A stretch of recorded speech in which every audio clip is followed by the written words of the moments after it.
Eduardo, primeiro, super obrigada por topar fazer essa entrevista com a gente. Queria falar um pouco da questão fiscal e renovação política que você trouxe, né? Que você é um dos grandes exemplos no Brasil.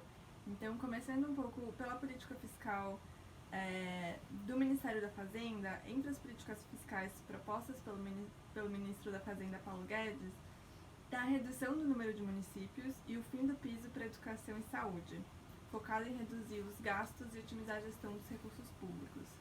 Considerando sua experiência tanto como prefeito como governador, como que você avalia essas medidas? Quais são os reais impactos das mesmas, tanto na esfera municipal, estadual e federal? Bom, primeiro sobre a questão das medidas encaminhadas pelo ministro Paulo Guedes, eu acho que são acertadas. Ele está muito dedicado a poder criar um novo ambiente de negócios no Brasil. O país viveu durante muito tempo uma visão de que o Estado era ele, com o seu orçamento, com as suas ações, o indutor e a alavanca para a economia. E o Estado acho que tem uma participação importante. Eu sou um social-democrata, eu olho com atenção, especialmente num país como o Brasil, com o abismo social que nós temos. Acho que não tem como você dizer que o mercado vai se encarregar de tudo. O Estado tem um papel importante na vida da sociedade, especialmente em promoção social, em proteção a uma parcela da sociedade que já ficou marginalizada por conta de falta de serviços públicos como de educação, que poderiam dar independência, autonomia, né, para especialmente as camadas de mais baixa renda, e que você não consegue promover a inserção deles na economia, simplesmente ativando a economia a partir do estímulo ao mercado. Então você vai ter um papel do Estado em promoção social e tem um papel do Estado também em regulação, acho que em alguns setores, especialmente para corrigir algumas falhas de mercado. Agora, de fato, o país precisa enfrentar a questão fiscal, em primeiro lugar, para retomar a credibilidade. A gente sempre fala que confiança é algo que demora muito tempo para se construir, mas que rapidamente se pode colocar a perder. E o país, quando teve a recessão lá em 2015 e 2016, foi uma recessão que veio em função de uma política econômica, aquela chamada política econômica anticíclica, né, usada de uma forma bastante ousada, vamos dizer assim, e que acabou comprometendo as contas públicas e, portanto, o país perdeu confiança, perdeu credibilidade, né, e gerou uma expectativa ruim em relação ao seu futuro junto a investidores, junto ao mercado, e afastou com isso investimentos.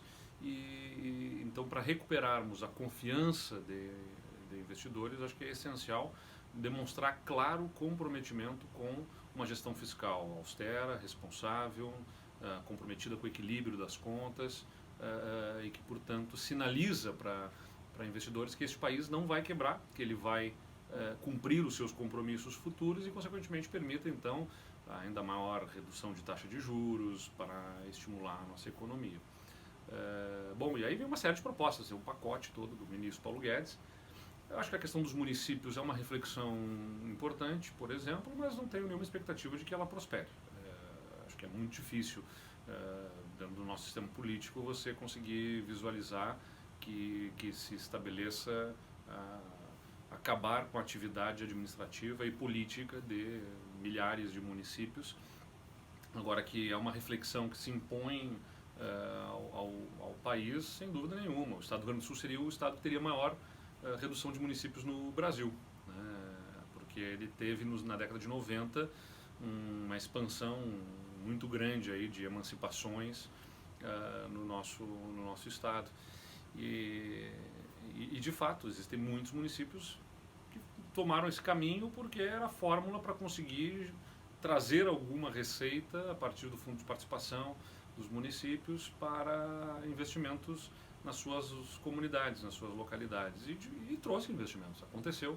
Foi uma forma também de descentralização de recursos, mas é claro que junto com essa descentralização houve a necessidade de constituírem-se estruturas administrativas e políticas nessas cidades que muitas vezes têm dificuldades de formulação de políticas públicas. Eu particularmente considero que é um equívoco e também acho que insanável no Brasil os municípios serem entes federativos. Acho que o adequado seria como nos Estados Unidos, em que os municípios são unidades administrativas dentro do Estado. O Estado é um ente federado, né? Um ente federativo.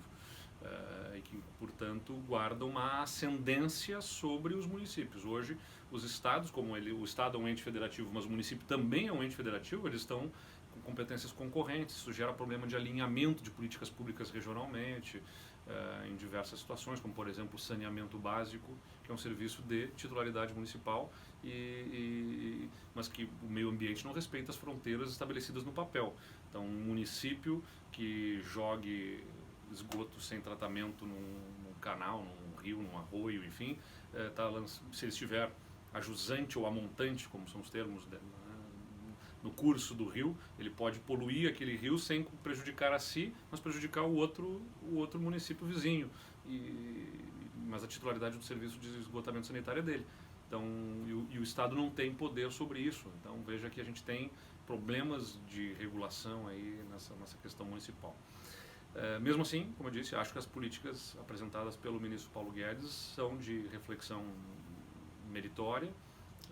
Acho que a questão que envolve os mínimos de aplicação em educação e saúde também são de uma reflexão importante, especialmente pelo seguinte: você tem, pela minha experiência como prefeito, você está lá no final do exercício, diante de vivi como prefeito o momento da crise, né?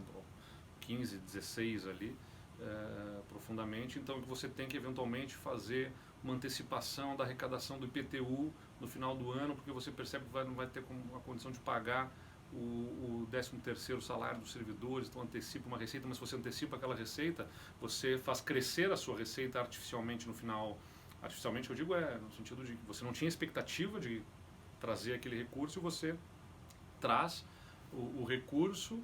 E se você traz o recurso do ano seguinte, do exercício seguinte, você tem que aplicar 25% em educação daquele recurso. Então, muitas vezes os prefeitos, no final do exercício, fazem despesas com pouca efetividade, com pouca eficiência, com pouca análise de